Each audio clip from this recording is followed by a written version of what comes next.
The world explodes when a Wall Street Journal columnist says Dr. Joe Biden should drop the honorific. The Supreme Court rejects Trump's Texas case, and vaccine distribution begins in the United States. I'm Ben Shapiro. This is The Ben Shapiro Show.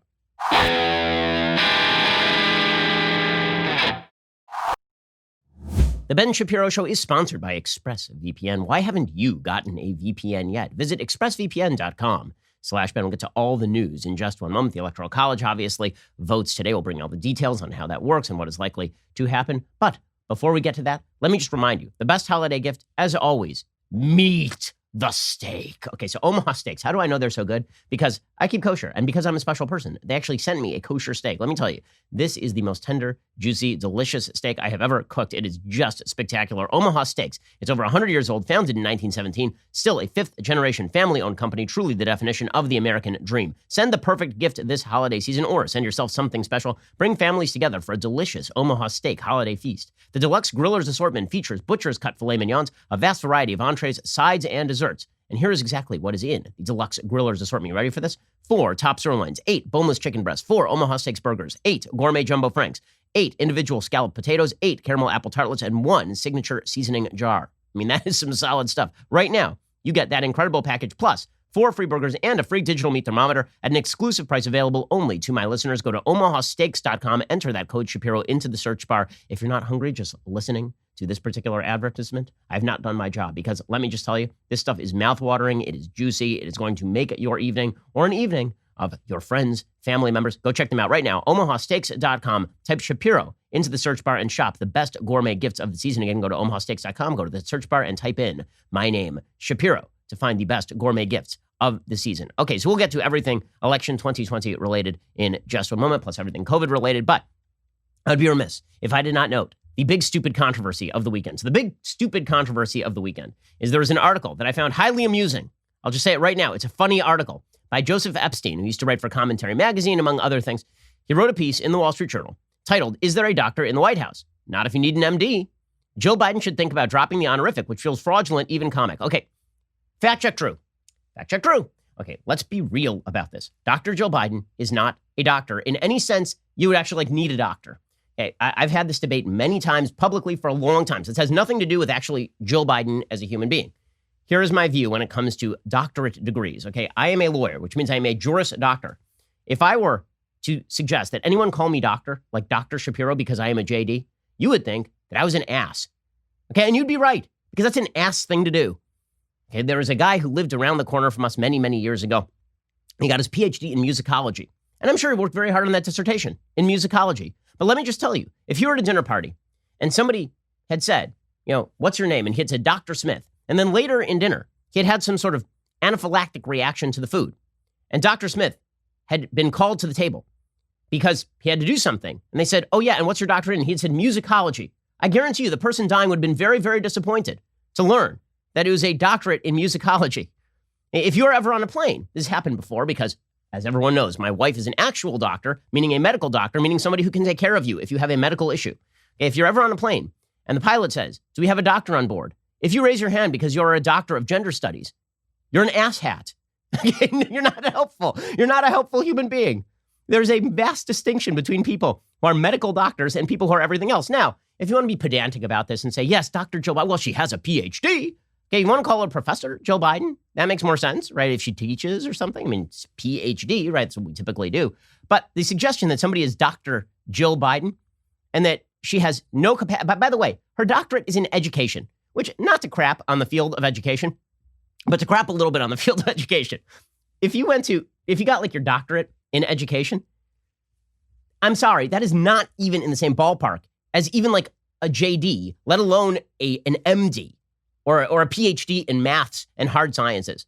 Okay, I'm a liberal arts guy, which means my degrees mean so much less than anybody who's in mathematics or physics, let alone medicine, where you actually take care of people and try to make sure that they are okay physically.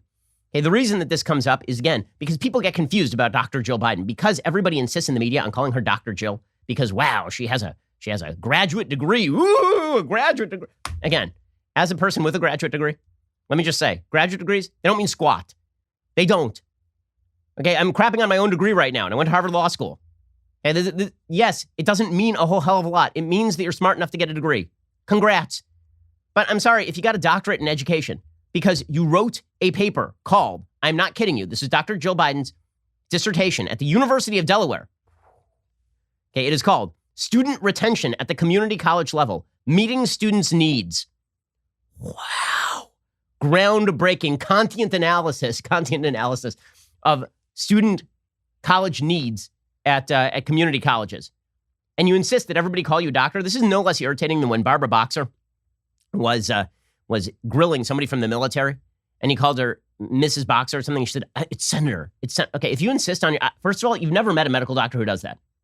If you have to insist on your honorific, it's because you're being a douchebag. I don't care whether you're a man, whether you're a woman. That's the way it works. If you insist on your honorific because you're insulted that nobody calls you by your honorific, you're a douche.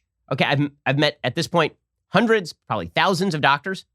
Okay, not one of them has ever, if we're introduced, not one of them, if I say Mr. X, has ever said, no, it's doctor. It's only some schmuck who has a degree in classics who's like, no, it's doctor. Okay, because they want you to respect the degree. Well, guess what? Tough noogies. Anyway, so this guy, Joseph Epstein, he writes a piece saying that Dr. Jill Biden should stop calling herself Dr. Jill Biden because it's giving people the impression that she actually knows things about medicine, which of course she does not. By the way, if you think that that's a fictitious thing, Whoopi Goldberg suggested that Joe Biden make her Surgeon General. Hey, sir, what's she going to do? Educate your arm? Like, I'm gonna teach about the educational strategies with regard to cancer analysis. Good stuff there. So yes, it is deliberately confusing. Again, it's a normal thing in America that if somebody says they are a doctor, we assume that they're a medical doctor. And if you want to be pedantic and tendentious about this, then yes, you can call somebody a doctor if they got their degree in queer dance theory. But it is not the same thing. And everybody knows it's not the same thing. And all this really is, okay, everybody's response to this, which we'll get to in a second, everybody's response to this is basically a way for them just to claim that you're a misogynist if you don't want to call Dr. Jill Biden a doctor, even though I would not call a man with a degree in education a doctor. In any case, I'm sorry. I'm not impressed by your degree. I'm not impressed by the scroll upon which somebody has written a university name. And I have many of those scrolls. I am not impressed by any of that stuff. I'm impressed by what you do for a living. I'm impressed by the fact that doctors, especially in this time, it's so funny that this has become such an issue now, because just going to point out, in this time when we should be appreciating medical doctors more than perhaps any time in American history, when medical doctors are on the front lines trying to save lives in the middle of a global pandemic, for people to be like, yes, and we should also call doctor this person who wrote a dissertation about the need for better funding at your local JUCO, is like, all right, guys. All right. I get the feeling that this might be a setup. We'll get to more of this in just one second, because the original article is funny and then people lose their minds because everyone is stupid. We'll get to that in just one moment. First, have you ever been frustrated at the fact that you're scrolling through your phone and you look on your phone and there's a bunch of great photos of your family, but you've completely forgotten about them, right? They're like a year old, 2 years old. You never did anything with them. They just sort of lived in the cloud. You assumed that one day you would do something with them. What if you could take that photo, send it in to a service, and they would immediately send you back that photo in a beautiful format? I'm talking about like on metal, glass, wood, or more. This is what myphoto.com does. It's game-changing. It's really easy and really fast. You can take any photo and make it into a metal, glass, wood creation. It literally takes 2 minutes to do. You get it in 5 days. It comes in a stunning gift box with the holidays coming up. It makes a fantastic holiday gift, especially for people you can't get together with this year. These guys have literally made millions of customers' memories come to life. It's amazing. Go to myphoto.com. You can easily see your photo on all their products, and then you simply hit purchase and use promo code BEN25 today for 25% off. I know the folks who own the company, wonderful, wonderful people. Go to myphoto.com right now. Use that code BEN25. Get 25% off. You'll see how easy and fun it is. It can actually be addicting. You can fill your home with beautiful photos at the touch of a button. It's really easy and fast. Go check them out right now, myphoto.com, and use that code BEN25. Get 25% off. Okay, so here is what this editorial said, this op-ed said by Joseph Epstein. It said, Madam First Lady, Mrs. Biden, Jill, kiddo, a bit of advice on what may seem like a small, but I think is not unimportant matter. Any chance you might drop the doctor before your name?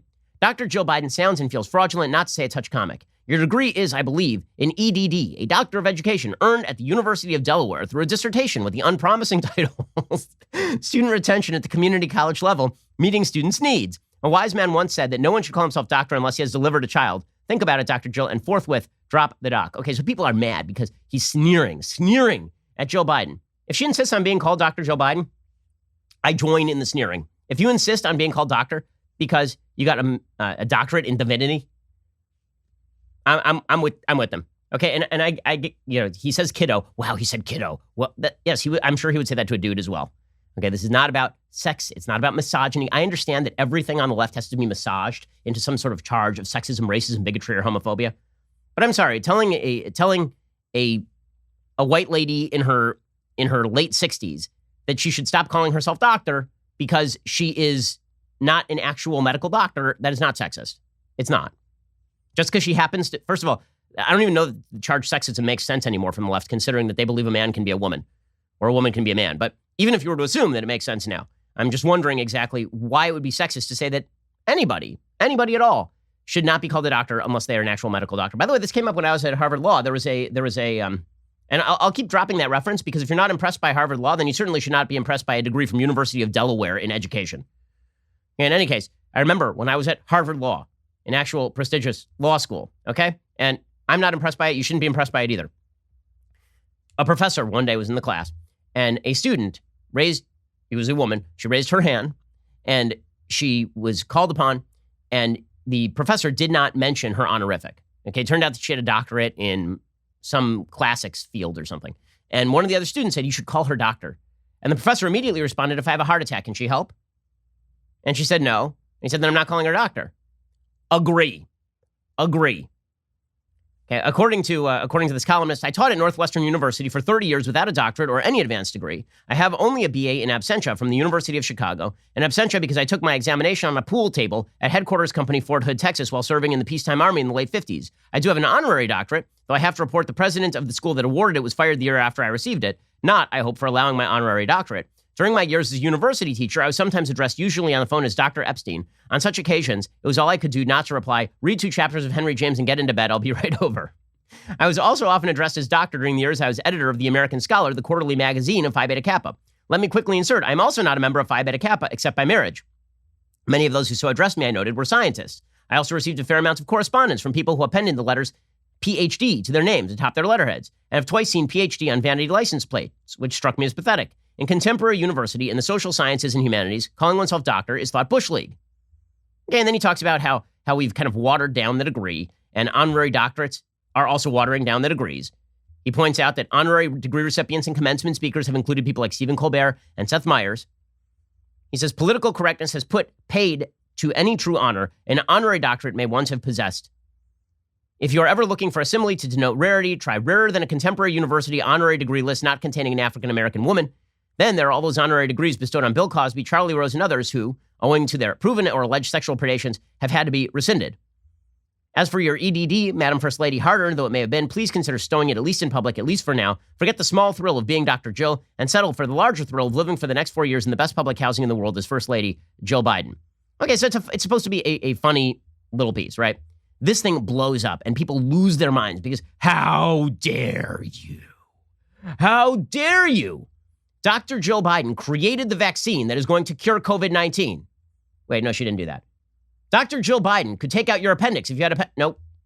Dr. Jill Biden could probably even act as a psychologist. Nope. Dr. Jill Biden has her degree in math. Nope. No, okay, so people are getting offended for no reason because who cares? First of all, who cares? Second of all, it's a funny piece. Third of all, he happens to be right. You shouldn't call yourself doctor, man, woman, or frog, unless you happen to have an actual degree in medical science. Period. End of story. Again, this has been my hard and fast position for a very long time. Michael Knowles' wife has a PhD in something or other. I don't even remember what.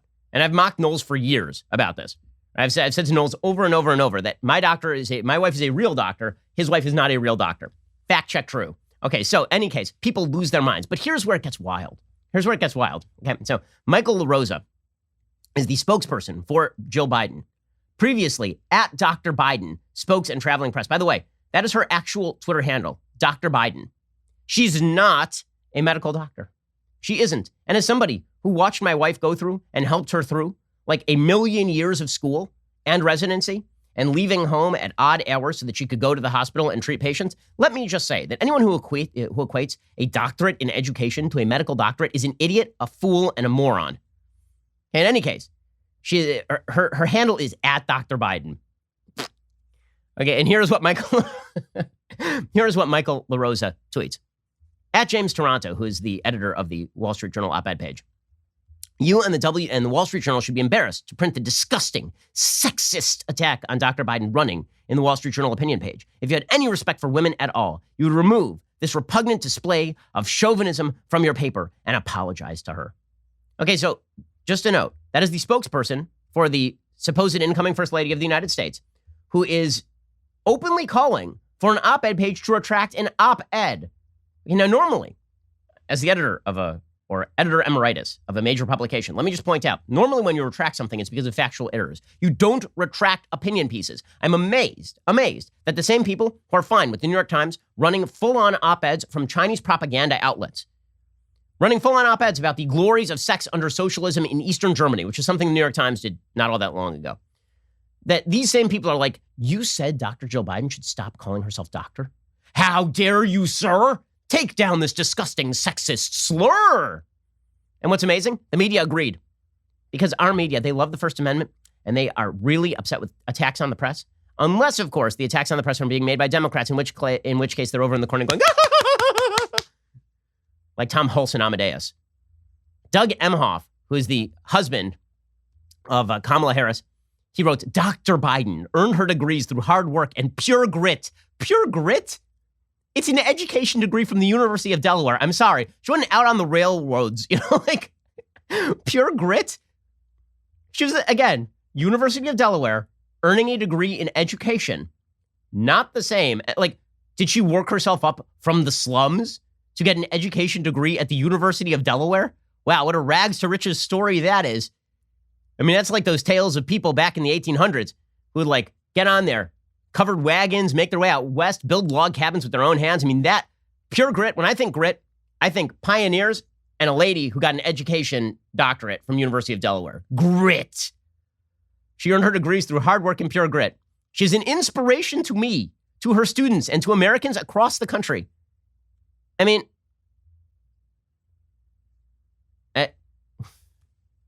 well, see, this story would never have been written about a man, said Doug Emhoff. Well, that's not true. That's 100% not true. Let's say that Newt Gingrich had insisted that people call him Dr. Gingrich because Gingrich has a PhD in history. If he did that, how many people do you think would write op-eds mocking him for that? 1 million? What's the upper boundary on? Is there an upper boundary? People who have not yet been born would mock Newt Gingrich for that. If a Republican had a professorship in some other form of work and insisted on being called doctor, the mockery would never end. But you get Charlotte Clymer, who's again, this liberal activist who very often can be found in the op-ed pages of these major newspapers, writing in light of that WSJ op-ed on Dr. Joe Biden. What a stunning coincidence that comparatively uncredentialed white men only seem to get up their hackles about PhDs being referred to as doctors when it's a woman and or person of color using that honorific. What a striking happenstance. And yet, what also a depressing irony when so many women and or physicians have related having their MD credentials doubted or assumed to be less than credentials in medicals. The social justice crap that just spills from the mouths of these people is unreal. It's unreal. Okay, so here's the amazing part of all of this. So what happens next? What happens next here? So Northwestern University then condemns Epstein. So just going to point out that people with doctorates, who the New York Times doesn't refer to by their actual honorifics, here's just a list. This is put out by Sonny McSunnyface, Sonny Wright over at Twitter, and this happens to be correct. Newt Gingrich, Tammy Duckworth, Madeleine Albright, David Petraeus, H.R. McMaster, Ben Sass, Kirsten Sinema, Sebastian Gorka, Henry Kissinger, Alan Greenspan, Condoleezza Rice, Robert Gates, James Schlesinger, Ash Carter, Zbigniew Brzezinski, Ben Bernanke, Tony Evers, Gina Raimondo, William Perry, Shaq also has an honorary degree, Neil deGrasse Tyson, Norman Borlaug. They've even called Dr. Ben Carson just Ben Carson, the New York Times, circa 2017. Like, Dr. Ben Carson is an actual medical neurosurgeon, and they call him just Ben Carson. But it's very bad, guys. Super, super bad. But here's the thing.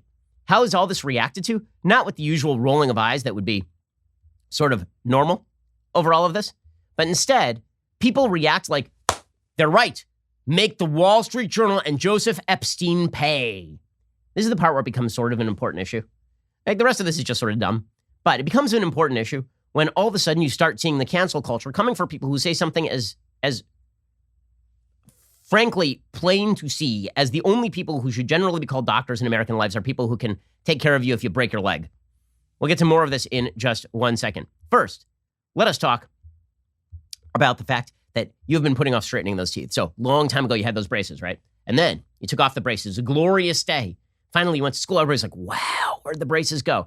And your orthodontist warned you on the way out, wear this retainer. And you did. You wore it for like 6 months, and then you flushed it down the toilet. Oops, it's gone. And now it's 20 years later, and your teeth have slipped out of place. But you don't want to put back on the braces. You're not in middle school. So I have a solution for you. Candid Clear Aligners. They are comfortable, removable, practically invisible, unlike wire braces, so you can transform your smile without anybody noticing. Plus, your treatment is prescribed and monitored remotely by a licensed orthodontist who's an expert in tooth movement. It's all done from the comfort and convenience of your own home. Candid only works with orthodontists, never general dentists like other companies. Plus, your supervising orthodontist will be with you every step of the way. With Candid, your treatment includes remote monitoring by the same orthodontist who created your plan, so you never have to wonder how you're doing. You'll always know, which is great. The average Candid treatment, just 6 months. You'll start seeing results way before then. It costs thousands of dollars less than braces. Start straightening your teeth today. Right now, all my listeners can save $75 on Candid's starter kit. Go to candidco.com/Shapiro. Use code Shapiro. That is candidco.com/Shapiro. Use code Shapiro. Take advantage of this limited time offer to save $75 on your starter kit. candidco.com/Shapiro. Use code Shapiro right now. Okay, so here's where it gets wild. So it's not just the people get on Epstein's case, which, you want to get on his case. It's a free country. The Northwestern University, where he taught for like 30 years, they put out a condemnation of him. Now, I can imagine other Northwestern University grads having done worse things than saying that a person calling themselves doctor for a doctorate in education is stupid. But Northwestern University reserves their ire for Joseph Epstein. Here's what they put out. According to the campus editor at Daily Northwestern, Northwestern condemned the opinions expressed by former English lecturer Joseph Epstein in a viral Wall Street Journal piece on Joe Biden's doctor title. NU, while supporting academic freedom and freedom of expression, wrote in a Saturday statement it does not agree with Epstein's opinions laid out in the op-ed. The university emphasized a doctoral designation is well-deserved by any individual who has earned a PhD, MD, or in Biden's case, an EDD. Northwestern is firmly committed to equity, diversity, and inclusion, and strongly disagrees with Mr. Epstein's misogynistic views. I have a question. What's misogynistic about that? Seriously, somebody has yet to explain why it's misogynistic. I understand Joe Biden's a woman or self-identifies as such, which is the way Democrats do this thing these days. But I do not understand what is misogynistic about that view. It is completely sex neutral. If a doctor of whatever random liberal arts, a doctor of film, insisted on calling himself doctor, we would all laugh at him, and rightly so. NU's English department said the op-ed cast an unmerited aspersion on Biden's doctoral credentials and expertise. Rejecting the opinion, the department wrote it also condemns the diminishing of any individual's well-earned degrees in any field from any university. Well, I mean, if that's your standard, that I can't mock anybody's degree, well, then I think your standard is stupid. By the way, worth noting, apparently Northwestern University actually removed Epstein from their website. They actually took down his profile from their website. So they weren't canceling him, but they were a little canceling him. Meanwhile, the Washington Post ran a piece by Monica Hess, one of their columnists, titled, I kid you not, the Wall Street Journal column about Joe Biden is worse than you thought. My God, worse than I even thought? Well, I mean, I thought it was like the worst thing since basically Mein Kampf. Now you're telling me it's even worse than that? What could possibly be worse than that? But I mean, my thoughts on that episode, I thought it was the worst thing I'd ever read. I thought it was worse. Honestly, I thought it was significantly worse than Ibram Kendi. It was the worst thing I've ever read. And I don't know what to say. If it's even worse than that, what will we do? Here's how Monica Hess opens her idiotic piece of the Washington Post. In one of my favorite episodes of The West Wing, Abigail Bartlett, a trained surgeon and fictional first lady, speaks with a White House attorney about a looming scandal. The lawyer addresses her as Mrs. Bartlett, to which she responds with the iciest correction, Dr. Bartlett. Okay, so first of all, just a quick note. If you start your Washington Post article by quoting The West Wing for your source of expertise, I'm not going to listen to you anymore because you're stupid. Done. End of story. This is the scene I went searching for on Netflix after reading an exceptionally bad column in the Wall Street Journal. And then if you witnessed online outrage about this column, it was probably over these aforementioned paragraphs. Let's dispense with them quickly. There's nothing comical about toiling for years to achieve a credential that is technically and socially correct for Joe Biden to... No, it's a little funny. It's a little funny. The fact that she accomplished this later in life is admirable. The title of her dissertation sounds important and not unpromising. Okay, so everybody loses it, right? Okay, and finally, the Wall Street Journal responds to this. So the Wall Street Journal puts out a piece by Paul Gigot. Paul Gigot is the journal's editorial page editor. And he says, Joe Biden says it is time to heal America's divisions after the Trump presidency, and the Wall Street Journal has praised him for saying so. Presumably, he intends less rancor with the press as part of this mandate. On that score, my run-in with the Biden team this weekend was very Trumpian. The catalyst was our Saturday op-ed by Joseph Epstein. This has triggered a flood of media and Twitter criticism, including demands I retract this piece, apologize personally to Mrs. Biden, ban Mr. Epstein for all time, and resign and think upon my sins. The complaints began as a trickle, but became a torrent after the Biden media team elevated Mr. Epstein's work in what was clearly a political strategy. Elizabeth Alexander, the soon-to-be First Lady's communications director, said, sexist and shameful. Be better, Wall Street Journal. Okay, so first of all, anytime somebody says be better, kiss my ass. That should always be the immediate response. If somebody says be better, stick it where the sun don't shine, sideways. Miss Alexander called me after her tweet to register her disapproval personally, which is fine. Her job is to flack for her boss. Part of my job is to listen to complaints. We had a frank exchange of views, as the diplomats say. I invited her to send in a letter for publication. Meanwhile, Team Biden continued to push the sexist theme. Doug Emhoff, husband of Kamala Harris, tweeted, Dr. Biden earned her degrees through hard work and pure grit. Pete Buttigieg's husband, Chasten Buttigieg, tweeted, the author could have used fewer words to just say, you know, in my day, we didn't have to respect women. Oh my God. Yeah, thank you, Chasten Buttigieg. Needed that.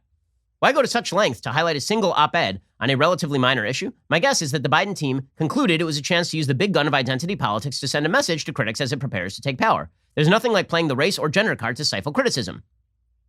It's the left's version of Donald Trump's enemy of the people tweets, says the Wall Street Journal op-ed editor. The difference is that when Mr. Trump rants against the press mobilizes in opposition. In this case, the Biden team was able to mobilize almost all of the press to join in denouncing Mr. Epstein in the Journal. Nearly every publication wrote about the Biden's response, reinforcing the Biden New York Times line. An opinion writer argued Joe Biden should drop the doctor. Few were swayed. This strategy worked to protect Joe and Hunter Biden during the campaign. It's no surprise they're keeping it up as they head to the White House. Northwestern University did its part by denouncing him and appearing to purchase emeritus listing from the website. This is how cancel culture works. The outrage is overwrought because whether you agree or disagree, Epstein's piece was fair comment. The issue of Joe Biden's educational honorific isn't new. As long ago as 2009, the LA Times devoted a story to the subject. From a piece by Robin Abakarian, Joe Biden on the campaign trail explained his wife's desire for the highest degree was in response to what she perceived as her second-class status on their mail. She said, I was so sick of the mail coming to Senator and Mrs. Biden, I wanted to get mail addressed to Dr. and Senator Biden. That's the real reason she got her doctorate, he said. First of all, if that's the real reason you got your doctorate, that's the douchiest reason I've ever heard. You're offended by your mail? No one, what? Like, seriously, my wife did not get a medical degree so that it would say Mr. and Dr. Shapiro on the mail. Okay, and as somebody who's quite proud of the fact that my wife got her degree, like I'll wear around the UCLA medicine, like she's never worn a Harvard Law gear thing. I wear around UCLA medical gear, like all the time, because I'm proud of my wife for doing what she has done. Okay, she didn't become a doctor so that she could put it on the mail. In fact, I asked her about this last night, and my doctor wife immediately said, I don't care about that. If somebody called me Mrs. Shapiro as opposed to doctor, you think I care? I know what I do for a living. Why would I care about that?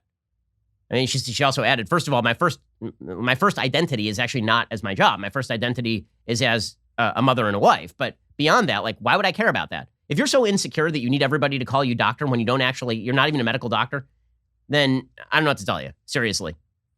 Many readers, according to the Wall Street Journal's Paul Gigot, said Mr. Epstein's use of kiddo is demeaning. But then Joe Biden is also fond of that locution. In his 2012 Democratic Convention speech, he even used it to refer to his wife. Mr. Epstein also infuriated dozens of educators defending their doctorates. But that status isn't sacrosanct or out of bounds for debate. Mr. Epstein's point applies to men and women. His piece also mocked men for their honorary degrees. Mrs. Biden is now America's most prominent doctorate holder and is taking a leading role in education policy. She can't be off limits for commentary. By the way, the Journal editorial page's longtime style is to use doctor only when referring to medical doctors. Henry Kissinger gets a Mr. Lynn Cheney, wife of Dick Cheney, is Mrs. Cheney despite her PhD. If you disagree with Epstein, fair enough. Write a letter or shout your objections on Twitter. The pages aren't going to stop publishing provocative essays merely because they offend the new administration or the political censors in the media and academia. See, this is where it gets ugly. Okay, so the fact is, as we've been talking about for a very long time, it is not that the media are pro-free speech. It is not that the media are in favor of freedom of the press. It's that the media are in favor of their ability to say whatever they want to say so long as it is leftist. And everybody else should shut the hell up. This ties into a broader narrative that really does have some implications for broader national politics. We'll get to more of that in just one second. First, let us discuss a wonderful, wonderful holiday gift. I'm talking about the gift of jewelry. So I get my wife jewelry on as many holidays as I can possibly afford. And let me just tell you, one of the places I go to most is the Pearl Source. Why? Because at the Pearl Source, you get the highest quality pearl jewelry at up to 70% off retail prices. And it is just beautiful stuff. I have a pearl necklace for my wife, pearl earrings for my wife we got from the Pearl Source. It's beautiful, wonderful stuff. And you're getting a steep, steep discount off of sticker price if you were to just go to some sort of pearl store. Why? Well, that's because the Pearl Source cuts out the middleman by eliminating traditional 5 times markups by jewelry stores and selling directly to you, the consumer. Shop safely and securely from the comfort of your home at the Pearl Source. You'll find the largest selection of pearls available anywhere. Each jewelry piece is custom made for you. Customize your jewelry based on pearl size, quality, gold type, length, and many more choices. The holidays are fast approaching and shipping carriers have an unprecedented amount of volume, so don't wait. The Pearl Source offers fast and free 2-day shipping on every order, 0 contact delivery. Everything comes beautifully packaged in that elegant jewelry box. It's ready to be given as a gift, and if you're not sure if she's going to love your pick, no worries. Pearl Source comes with a no-hassle 60-day money-back guarantee, so it is risk-free. I know the people who run the Pearl Source. They are incredibly honest, wonderful, wonderful family of people. Go to thepearlsource.com/Ben, enter promo code Ben at checkout, and get 20% off your entire order today. Again, if you want fine pearl jewelry at the best prices online, go straight to the source, the Pearl Source. That's thepearlsource.com/Ben, enter promo code Ben at checkout. Okay, so this ties into a broader conversation about the media's attempts to quash other members of the media. There's a long article in BuzzFeed over the weekend talking about how people at Facebook are very upset. Why are they so upset? They're upset because Facebook isn't shutting down enough opinion. Now, the establishment and legacy media rely on a monopoly. They rely on their monopoly over the distribution of information. They are angry that Facebook broke that monopoly, and now they want Facebook to reimpose that monopoly from the top. So there's this long article in BuzzFeed from Ryan Mack and Craig Silverman. After the U.S. election, key people are leaving Facebook and torching the company in departure notes. Woo, ooh, who? Okay, quick answer to this. As a person who heads a company with over 100 employees, yeah, don't let the door hit you on the way out. Seriously, if you want to quit and write me a nasty note about how you don't like working here, tough badoogies. I don't care. And Facebook should treat it the same way. They're one of the biggest companies on planet Earth. But they're supposed to be concerned because some woke staffer is mad at them? Apparently, the answer is yes. According to BuzzFeed, on Wednesday, a Facebook data scientist departed the social networking company after a 2-year stint, leaving a farewell note for their colleagues to ponder. As part of the team focused on violence and incitement, they had dealt with some of the worst content on Facebook, and they were proud of their work at the company. Despite this, they said, Facebook was simply not doing enough. With so many internal forces propping up the production of hateful and violent content, the task of stopping hate and violence on Facebook starts to feel even more Sisyphean than it already is, the employee wrote in their badge post, a traditional farewell note for any departing Facebook employee. It also makes it embarrassing to work here. Embarrassing. So what sorts of things are they really angry at? Apparently, they're very angry. They were very, very angry that there are a bunch of conservative websites that are getting traffic. Using data from a Facebook tool called the Hate Bait Dashboard, which can track content from groups and pages that leads to hateful interactions, the data scientists listed the 10 U.S. pages with the largest concentrated volume of likely violating hate speech comments in the past 14 days. So they're not actually saying that the content from these websites is hateful. They're saying that people might post hateful content under the content, okay, which we don't control. So here, wait for it. You ready?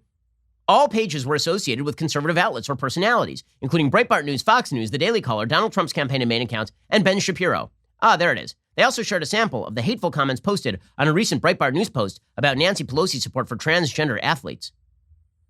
Wow, that's driving the hate speech. You see, if you put up stories that people are not covering in the mainstream media, and then people comment in nasty ways, that's the fault of people putting up stories that we just didn't want to hear. So the media have been openly stumping for the shutdown of free speech. There's another article from The Guardian over the weekend. A woman named Ariel Bogle, could be a man, I'm not sure actually. Ariel can be both a male and female name. In any case, Ariel Bogle writes, sinister sounds. Podcasts are becoming the new medium of disinformation. See, any alternative source of information will come under fire. Anyone. And all you have to do, the sin does not have to be grave. All the sin has to be is saying something like Dr. Joe Biden is not an actual medical doctor, or that men exist and women exist and they are separate entities, that mammalian species are sexually dichotomous. Right? To say such things brings the ire of the woke upon you, and all methods of distribution unapproved by the establishment legacy media must be shut down. So we've got BuzzFeed trying to push Facebook to shut down publications like Daily Wire or Daily Caller or Breitbart or any place else on the right. And now they're coming after podcasts. So you have this entire article in The Guardian that is very, very angry. Why are they so angry? They're angry because Joe Rogan exists. Apps such as Apple and Google Podcasts are significant gatekeepers of what kind of audio content reaches our ears, says Evelyn Dueck, a lecturer at Harvard Law School, although they function more as directories for organizing and discovering shows than as social networking platforms, and have varying degrees of oversight and control. Podcasts can serve as an entry point and a point of legitimation for unfounded claims, says Dr. Sarah Roberts, an associate professor at UCLA and a moderation expert. The net effect is not only to put fake, bogus, and debunked claims into the larger public conversation, but to shift the needle entirely on the public's attention in areas of concern. Most podcast platforms already have content policies. Apple prohibits the promotion of violence. Spotify bans content that incites hatred based on race or gender identity, among other things. But the adequacy of these policies, not to mention if or how they are enforced, remains opaque, especially if the problematic content is espoused by a program guest rather than the host. And this is a problem because it's a pedestal. It can be a pedestal for bad views, guys. And so we need to stop all of this podcasting. We need to stop all of this interneting. We need to stop freedom of information. See, this is the part that's scary. You know, all these people in the media who are saying that Trump was a threat to the freedom of the press. No, you guys are the threat to the freedom of the press. You are. You're a threat to the freedom of the press, freedom to distribution of information and content you don't like. You will attack podcasts if you think that podcasting becomes a popular source of alternative information. You will attack Facebook for even allowing the distribution of alternative sources of information. Okay, this is ideological fascism in effect. Okay, this is not saying fascism as in top-down government system, but the culture of free speech requires more than a legal commitment to free speech. It requires a cultural commitment to free speech. I've never called for Pod Save America to come down from these podcasting platforms. I guarantee you, folks on the left, within minutes, will be calling for this podcast to come down from podcasting platforms. I've never called for Huffington Post to be restricted in its reach at Facebook. But the New York Times has an entire column, several columnists, dedicated to the proposition that Daily Wire should be restricted in its reach on Facebook, ranging from Charlie Warzel to Kevin Roos to Kara Swisher. The kind of push in the media for everybody in the media to mirror the perspectives of the left is pretty damned obvious. It's pretty obvious. And this is why because see, here's the thing. So long as no alternative is posed, they can continue to pretend they're objective. We'll get to that in just 1 second. First, let us talk about the fact that during this pandemic, businesses have had to move, they've had to shift, they have to pivot. You've had to be flexible, from working remotely to pivoting your business model for long-term survival and growth. If you're in charge of hiring for your business, pivots have made your job even more challenging, especially if you have to hire for brand new roles. Thankfully, there's one place you can always count on to make hiring faster and easier, ZipRecruiter.com/dailywire. When you post a job on ZipRecruiter, it gets sent out to over 100 top job boards with one click.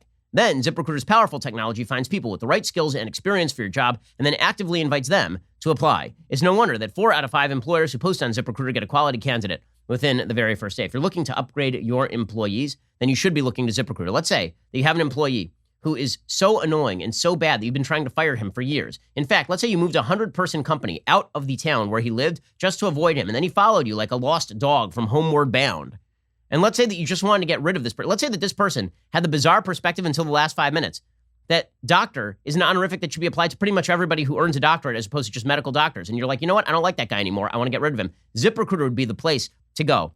Yes, I'm speaking about Michael Knowles. Right now, you can try ZipRecruiter for free at ZipRecruiter.com/dailywire. That is ZipRecruiter.com/DAILYWIRE. Let ZipRecruiter take hiring off your plate so you can focus on growing your business. Go to ZipRecruiter.com/dailywire. ZipRecruiter is indeed the smartest way to hire. I'll get to more of this in just 1 second. First, on Monday, December 21st, the historical docuseries Apollo 11, What We Saw, will soon be available exclusively at dailywire.com. Originally released as an audio podcast for Apple and Spotify, What We Saw will be available to watch as well as listen on the Daily Wire Apple TV or Roku app or at dailywire.com. The docuseries takes a detailed look at the Apollo 11 mission to land a man on the moon. It was the culmination of a heated, decades-long space race between Cold War rivals, the U.S. and the Soviet Union. The podcast explores one of America's greatest accomplishments through the eyes of the millions of Americans who lived through it. It's really fantastic. It's a great piece of work. A dramatically inspiring story, Apollo 11, What We Saw. It's a fantastic series to watch with your loved ones over the holiday break. Right now, get it for 20% off with code WATCH when you become an insider or above member over at dailywire.com/subscribe. Make sure to download our Apple TV or Roku app to get all of our content on your big screen, including our podcasts and special live streams like our upcoming Christmas edition of Backstage. Yes, that is a thing that is happening. That's dailywire.com/subscribe to get 20% off your membership with code WATCH and access to all of our new and existing content. You're listening to the largest, fastest growing conservative podcast and radio show in the nation.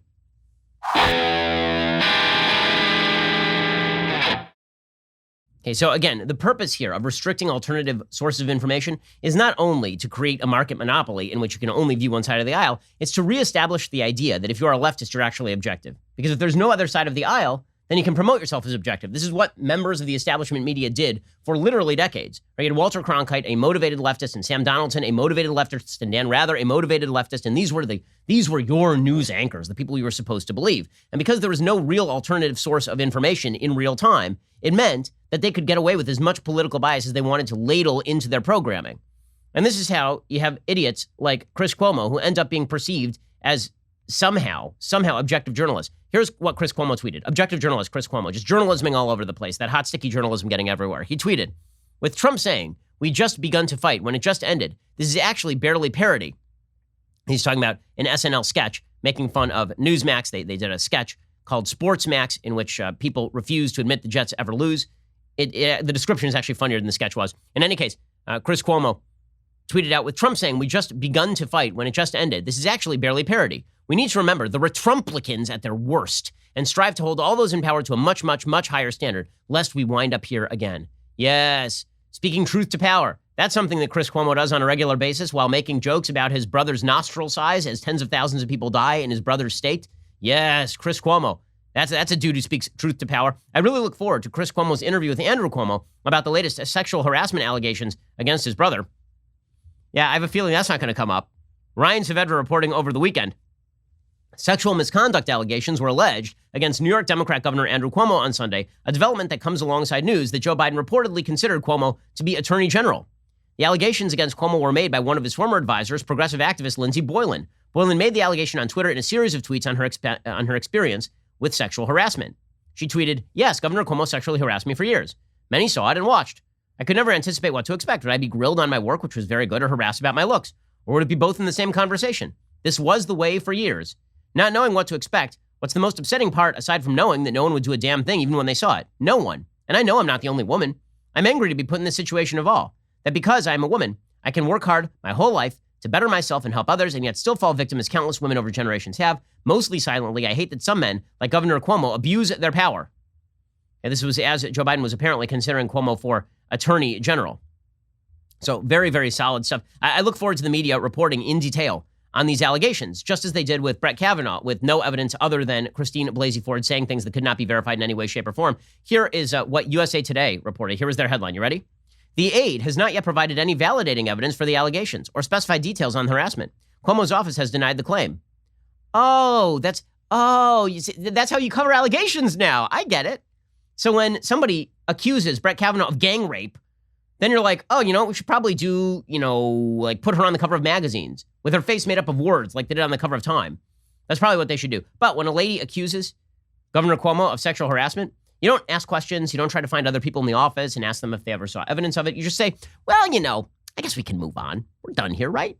We're done here. I look forward to Chris Cuomo grilling his powerful brother and speaking truth to power.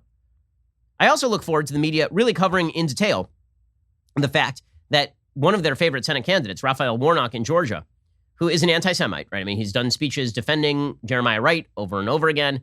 He did a speech in which he suggested that Jews were just shooting down Palestinians like quote-unquote birds of prey, is what he called the Israelis. A real nice guy, Raphael Warnock. So, just to fight that anti-Semitism, he is bringing down to campaign with him Ilhan Omar, Rashida Tlaib, and Linda Sarsour. That's a solid way of fighting anti-Semitism, is to bring in the three most well-known anti-Semites in America outside of Richard Spencer to campaign with you. Really subtle right there, what he's doing, Raphael Warnock. And I'm seeing the blanket coverage on this, right? Like I'm looking right now, I'm searching Sarsour Warnock. Okay, let's search the news and let's see how many people are covering the fact that Raphael Warnock is bringing down to campaign with him a bunch of people who are radical anti-Semites. I see that the Jewish Journal covered it and the Jewish Telegraphic Agency covered it and the Washington Times covered it, and that would be it. That would be the complete list. So really, really solid stuff, everyone. You're doing a great job mediating. Your journalism is just beyond parallel.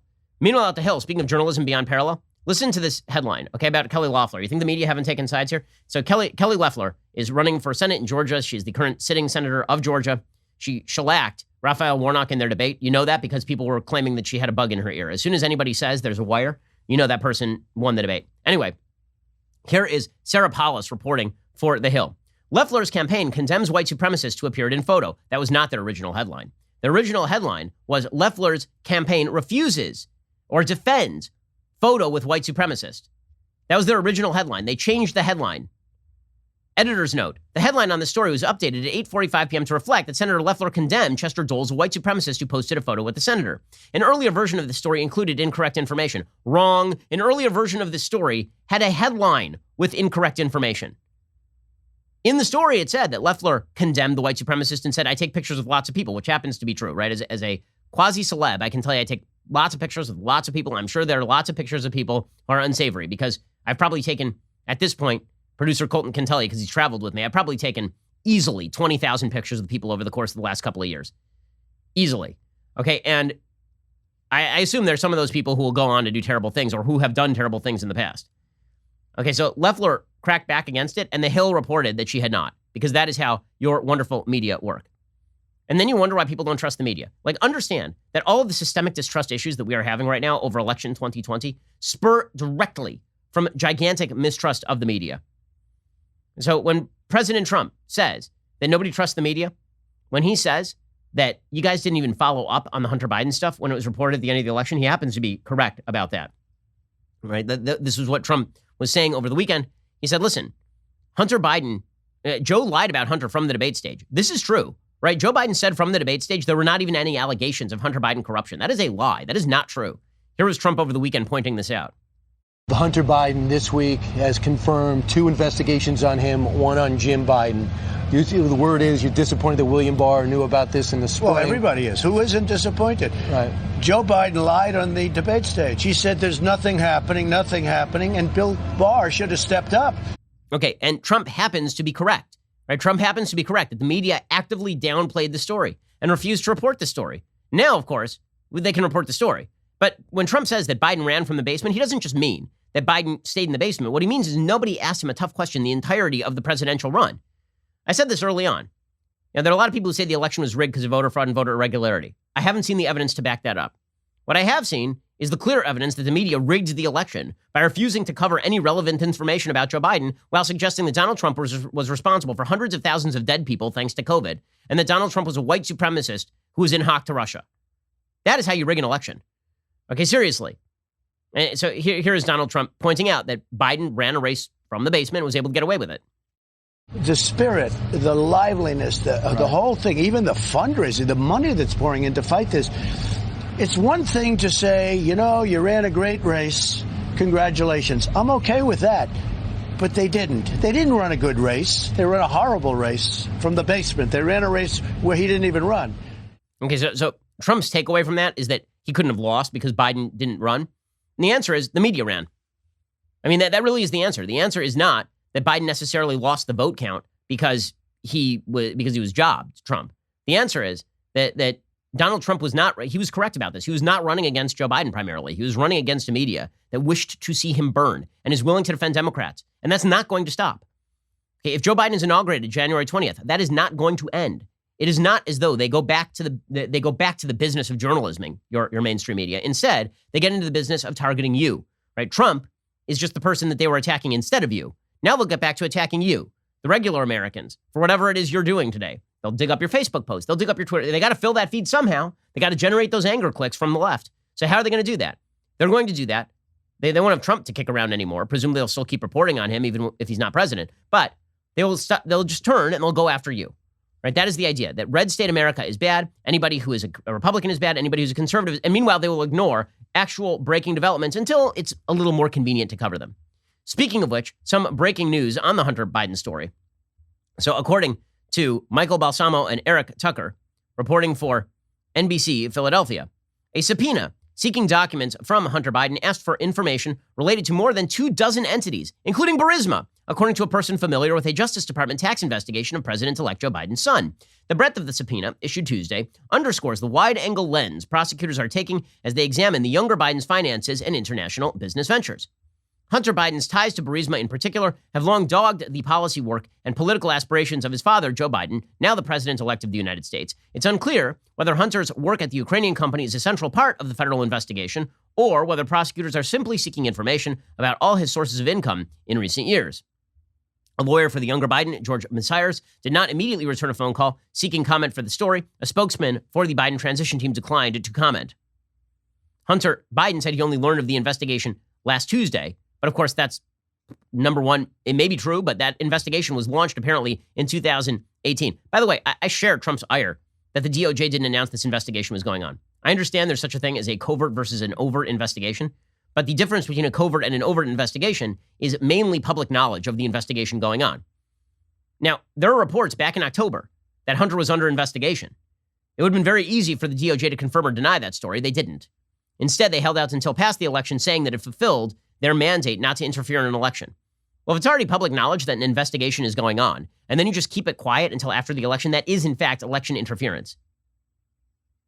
The younger Biden joined the board of Burisma in 2014, around the time his daddy, then VP, was helping conduct the Obama administration's foreign policy with Ukraine. And this is my favorite. President Trump and his allies have long argued without evidence that Hunter Biden's work in Ukraine influenced the Obama administration's policies toward the Eastern European nation. Well, that's not all they argued. They also argued that Hunter was clearly taking advantage of daddy's name in order to get the job, and that Joe almost certainly knew about that. Okay, that is a lot harder to argue against. In announcing the process in February with regard to collecting information on Ukraine, William Barr, the AG, cautioned the department had to be careful about any information coming from Ukraine, of course, but it is true that the federal investigation had been ongoing. We also now know, according to the Washington Examiner, that a former business partner of Hunter Biden reportedly said in an email Biden didn't disclose hundreds of thousands of dollars in income on his tax returns. Eric Schwerin, former president of Rosemont Seneca Partners, sent an email to Biden in 2017 saying he needed to amend his 2014 tax returns to include about $400,000 in income he made as a member of Burisma. The email says, in 2014, you joined the Burisma board. We still need to amend your 2014 returns to reflect the unreported Burisma income. That was according to an email dated January 16th, 2017. The email reportedly notes that Biden, the son of Joe, made $1.2 million in income when factoring in the $400,000 he made as board member of Burisma. NBC noted it didn't have access to the hard drive. Apparently, this email was provided by Rudy Giuliani's attorney, Robert Costello, who had gotten the Hunter hard drive from that computer repair store in Delaware. So presumably now the media will cover this sort of stuff because now they think it's over. But you wonder why people don't trust the system. It's because the media, to so many people, are the system. Right? The media are the glasses with which you view the information. And if it turns out those glasses are broken, people aren't going to trust the information behind the glasses. Right? Just like in poker, very often you see players wearing sunglasses so you can't read their eyes. Well, if the media are sunglasses for the Democratic Party agenda, how can you trust what's behind the sunglasses? There's no way to trust what is behind the sunglasses. Okay, speaking of which, over the weekend, there was some dust up in Washington, D.C., in which 4 people were stabbed, 33 people arrested. There was a violent clash between pro-Trump activists and suspected members of Antifa in Washington, D.C. on Saturday night following a rally for the president's supporters. This is according to Emily Zanotti reporting for Daily Wire. Thousands attended the rally on Saturday, according to local media, calling for a halt to certifying some states' presidential election results pending investigations into what some believe to be widespread voter fraud efforts aimed at helping Biden. A suspected barroom brawl between pro-Trump demonstrators and anti-Trump activists, which took place following the march, turned into a violent conflict between the two factions per Fox News. The outlet noted chaos erupted in Washington, D.C. on Saturday night. Hours after two pro-Trump rallies ended, groups of Proud Boys and Antifa activists clashed under cover of darkness, with police repeatedly forcing them apart amid reports of brawls and stabbings. At least 4 stabbings occurred near a bar that served as a gathering spot for the Proud Boys. The victims were hospitalized, possibly with life-threatening injuries, a D.C. Fire Department spokesperson told the newspaper. Okay, so that is where things currently stand. It's not clear who the aggressor was.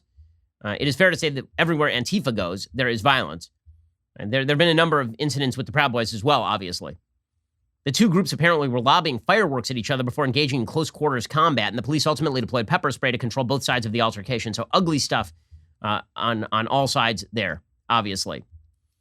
Okay, meanwhile, today is the day that the Electoral College is supposed to vote. Here is how that process works. The vote began this morning at 10 a.m. Eastern time. It continues through the day. Each state goes through the process. Apparently, it's going to be broadcast and live streamed. Now, according to the Constitution, electors meet by law. They meet by law on the first Monday after the second Wednesday in December. that's supposed to give you enough time to resolve any disputes regarding the November 3rd election. The electors then meet in places across the country, very often in the state legislatures. And then each of the 538 electors cast a vote for president and one for vice president as well. There are laws in 32 states and the District of Columbia that require electors to vote for the candidate who won the popular vote in their state. There are 17 states that allow so-called faithless electors to vote for their choice. But that is extremely, extremely rare. The electoral votes are then counted by the House and Senate on January 6th. That is when the House and Senate certify the vote. It is highly unlikely it will be stopped in Congress once all the Electoral College votes have actually been sent in. And that is particularly true because the Supreme Court knocked down that big Texas case that was pending last week. We talked at length about it on Friday. I thought there were serious problems, legally speaking, with the Texas case. If you were going to overturn results of the elections, you actually have to show voter fraud and voter irregularity. You can't merely suggest that the process itself is flawed, and certainly you have to have standing to sue. In other words, you have to be a party inside the state. You cannot simply allege that another party inside a state that is not your own is performing some sort of sin. That opens the door wide to serious violations of federalism principles. You can see California suing Texas based on Texas's abortion law, saying you're throwing people to California to have abortions. That causes taxpayer resources to be used out here, and therefore we're going to sue Texas for its implementation of Roe versus Wade, for example. That is not a principle you want to see applied broadly speaking. The court killed any chance that that lawsuit would move forward. The order rejected Texas's attempt to nullify the results in 4 other states. The decision, I believe, was 9-0. So Thomas and Alito issued a statement that suggested that states should have an unfair right to sue each other directly at the Supreme Court. They said they would have at least let Texas file the suit. But saying that they would have let Texas file the suit doesn't mean they would have let Texas win the suit. So that is more of a legal issue as far as original jurisdiction. So there's a question in the Constitution. If a state sues another state in federal court, does the Supreme Court have to hear it? Because original jurisdiction now goes directly to the Supreme Court. They don't have to work their way up the chain. Does the Supreme Court have to take the case? Alito and Thomas basically said, yeah, we think the Supreme Court has to take the case. 7 of the other justices said, no, they don't have to take the case. But that is an ancillary question to how that case would have done at the Supreme Court. Thomas and Alito also said they would reject Texas's request to stop the 4 pivotal states from casting their votes for Biden. No justice said that he or she would have blocked those votes. It was a pretty straightforward decision in the same way that Pennsylvania case was a straightforward 9-0 decision. When you have 9-0 decisions, it's usually a pretty clear-cut decision, legally speaking.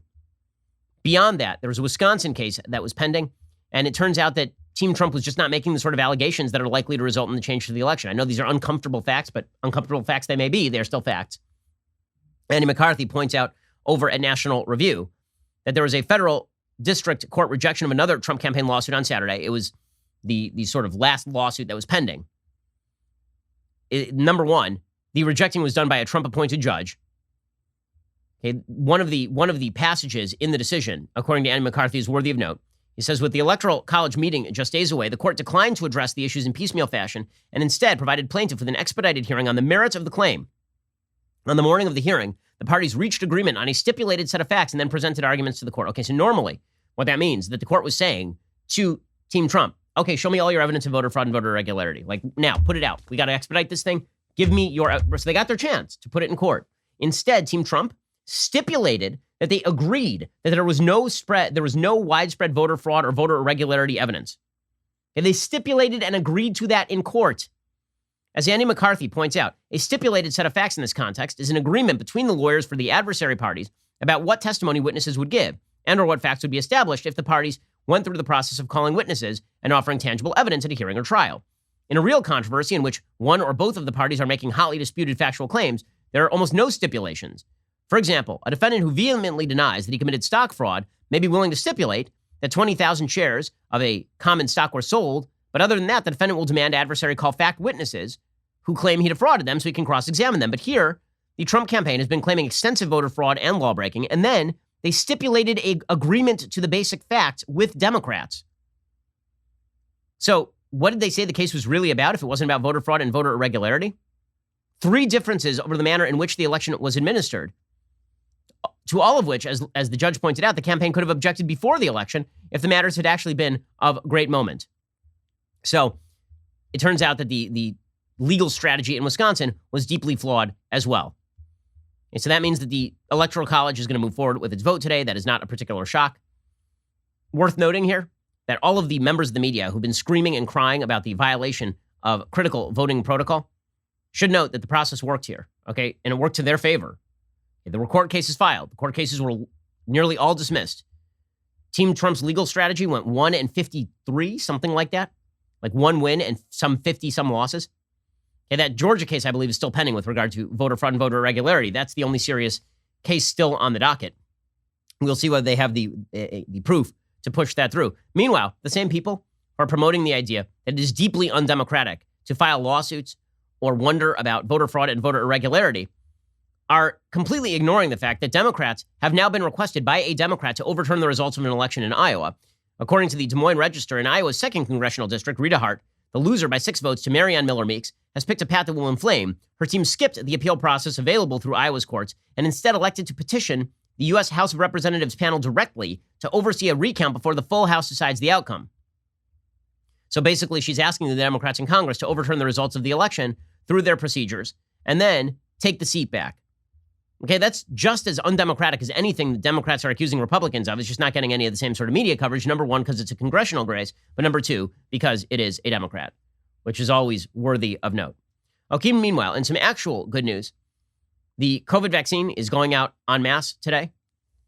Tons of doses going out today, which is excellent, excellent news, of course. And the BioNTech head, he worked on the vaccine. He says that we should be getting back to normal by the end of next summer because at that point, all the vaccines are out there and life is what life is. We know that we have a solution, yeah, and we know that we can produce many doses of vaccines, and we know that there will be also other vaccines which have shown efficacy, and therefore, people, we should be confident that we will be able to control this disease and the pandemic latest end of next summer. That is Dr. Ugur Sahin, who is one of the heads of BioNTech, which worked with Pfizer to develop the vaccine. 2.9 million doses of COVID-19 vaccine are beginning to arrive. A lot of those are going to the most populous places in the country. So first in line are 17 million healthcare workers and 3.7 million nursing home residents. And then you get essential workers, teachers, first responders, and then you get 89 million people with pre-existing conditions. Now, here's the thing. I think that probably we should actually be working on people with pre-existing conditions first. If you're an essential worker, but you're 25 years old and healthy, you really should not be in line before somebody who is 65 years old and has serious pre-existing conditions. So the tranching doesn't make a whole hell of a lot of sense. Nonetheless, this is the way that the distribution is going to go. And the number of doses varies fairly widely by state in the early going. California is about to get 330,000 doses. Colorado is going to get 47,000 doses. But smaller states are going to get far fewer. Delaware only gets about 9,000 doses. Florida gets 180,000 doses. So the vaccines have begun to roll out. That is a massive win for the Trump administration. The media, however, are suggesting that it is the Trump administration's fault that people are skeptical about the vaccine because there's a lot of questions about who wants to take the vaccine. And let me be clear, the vaccine, in terms of the studies, has been proved to be effective. Does that mean that children should be getting it? Probably not. At least not as at first blush. They should be like last in line. Number one, because they are at least risk of this thing. And number two, because they're the least likely to transmit this thing or have intergenerational contact with people who are elderly. As I say, we should be tranching this thing out. And, people should be able to assess their own level of risk when it comes to getting the thing versus not getting the thing or damage if you do get the thing as opposed to not getting the thing. If you're 17 years old and you're not only unlikely to die of this thing, it's less likely to kill you than the flu. You may be like, well, not sure I'm into it. That's understandable. With that said, the widespread vaccine skepticism that has now cropped up on the left is clearly a product of the media hating Trump. Now the media are going to turn around and try and blame Trump for the vaccine skepticism they themselves created. On MSNBC, here we go. They were blaming Trump for blue state vaccine skepticism. Yeah, and Yasmin, unfortunately, this happened because of just the horrible precedent that got set by the president and members of the Trump administration to politicize a number of treatments and even some of the efforts leading to a vaccine to this point. Okay, that is Dr. Kavita Patel, a former Obama official, obviously. So it's about politicization. Never mind the fact that everybody in the process says the process was never politicized. In fact, the United States lagged behind two other countries, the UK and Canada. We were the third country to actually approve the distribution of the vaccine. Here's the FDA chief, in fact, saying external pressure was not the issue in us deciding to greenlight this thing. Jake, we have been very clear, and I'll say it again here, that nothing guided our decision, no external comments, no external pressure other than the science and data guided our decision making. If you look at the timetable here, immediately after the Vaccine Advisory Committee, our team spent that night, we decided to go forward, and by early morning, before 7 a.m., we issued a statement saying that we were moving forward, working with Pfizer to get the authorization out. And then we worked throughout the day to do that. Our timeline, how we approached this, was based upon our thorough review of the science and data. That's the promise we made the American people, the transparency around that, and that's what we did. So we're just going to whitewash completely the fact that Andrew Cuomo and Kamala Harris and a bunch of Democrats were casting absolute doubt on the efficacy of the vaccine developed under the Trump administration. Instead, we're going to pretend that it was Trump putting pressure on the FDA. The media's malfeasance with regard to COVID is the reason that people have serious COVID trust issues with regard to solving this thing. Another reason is because there are so many people who seem to be in the media eager to shut this thing down. Just super eager to shut down the economy, really eager to talk about how bad things are going to be for years on end. So Bill Gates, who has given a lot of money to the development of vaccines like this one, Bill Gates went on national TV with Jake Tapper, where he explained that life would not return to normal through 2022. 2022. And that we should not open bars and restaurants for 4 to 6 months. That's easy for Bill Gates to say. He's one of the richest people on earth. How about the people who actually own those restaurants? 2022, are you kidding me? Here's how this is actually going to work. Once the vaccines go out, and once we've given the possibility of dosing to everybody, everybody's going back to work. And people are not going to wear masks. They're not going to do it forever. They're not that interested in doing this for a long time. They're just not, it's not going to happen. But the sort of blithe dismissal Bill Gates has for normality is pretty incredible. Of course, it's easy to do that when you are, jetting around on private jets and living on private islands. Here's Bill Gates. Certainly by the summer, we'll be way closer to normal than we are now. But even through early 2022, unless we help other countries get rid of this disease and we get high vaccination rates in our country, the risk of reintroduction will be there. And of course, the global economy will be slowed down, which hurts America economically in a pretty dramatic way.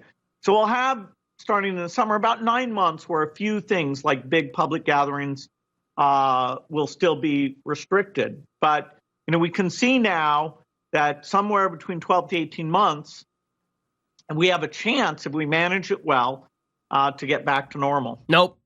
Wrong. Watch. Once everybody has the opportunity to get vaccinated, and then the people who want to do, we're going back to normal. Okay? And nobody's going to pay attention to what Bill Gates has to say about any of this. And this is true with regard to masking. It is true with regard to everyday activity. Nobody is going to stay away from their families. By the way, a huge percentage of the spread is not in public events. It is family gatherings. So if we are, it's not these big super spreader events that are the real danger, really. It is people who have COVID going back home to mom and dad. People are not going to put off life for another 2 years. Not happening. Not happening. Alrighty, we'll be back here later today for 2 additional hours of The Ben Shapiro Show. While you wait, check out The Matt Walsh Show. It's streaming on Daily Wire, 10:30 a.m. Pacific time, 1:30 p.m. Eastern today. He'll be discussing United Airlines kicking a family off their flight because their 2-year-old wouldn't wear a mask. By the way, quick note on that story. 2-year-olds are not going to wear masks, and you should not be kicked off a flight because your 2-year-old won't wear a mask. That's insane. Okay, but beyond that, I'm Ben Shapiro. This is The Ben Shapiro Show. The Ben Shapiro Show is produced by Colton Haas. Executive producer, Jeremy Boring. Our supervising producers are Mathis Glover and Robert Sterling. Production manager, Pavel Wydowski. Our associate producers are Rebecca Doyle and Savannah Dominguez. The show is edited by Adam Sayevitz. Audio is mixed by Mike Coromina. Hair and makeup is by Fabiola Cristina. Production assistant, Jessica Kranz. The Ben Shapiro Show is a Daily Wire production. Copyright 2020. Hey everybody, it's Andrew Klavan, host of The Andrew Klavan Show.